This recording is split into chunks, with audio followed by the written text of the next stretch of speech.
14வது அதிகாரம் 27வது வசனம்.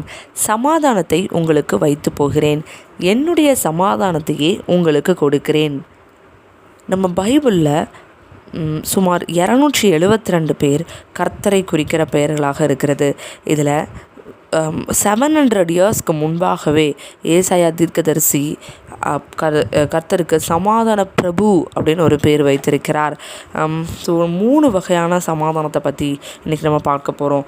முதலாவது நமக்குள் சமாதானமாக இருப்பது, ரெண்டாவது நம் மற்றவரோடு சமாதானமாக இருப்பது, மூன்றாவது நம் மற்றவருக்குள் செய்ய வேண்டிய சமாதானம்.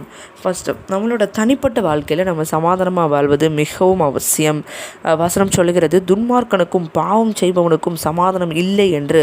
ஸோ நம் துன்மார்க்கமாக பாவம் செய்கிறவர்களாக நம்ம வாழ்ந்து கொண்டிருந்தோம் அப்படின்னா நம்மளால் சமாதானமாக இருக்க முடியாது.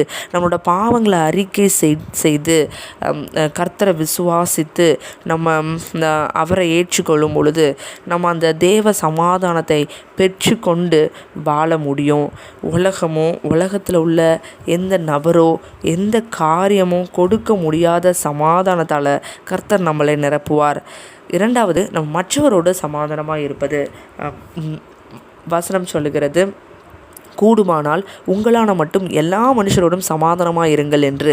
இது சகோதர சிநேகத்தையே குறிக்கிறது. ஆவின் கனியாகிய முதல் கனி அன்பு. நம்ம எல்லாரோடையும் அன்பாக இருக்கும் பொழுது ஆட்டோமேட்டிக்காக நம்ம மற்றவர்களோடு சமாதானமாகவும் இருப்போம்.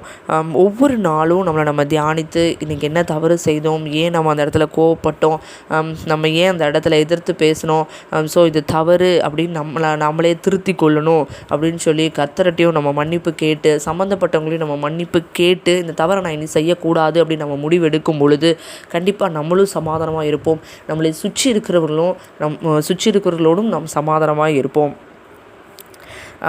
தேர்ட் ஒன், நாம் மற்றவருக்குள் செய்ய வேண்டிய சமாதானம்.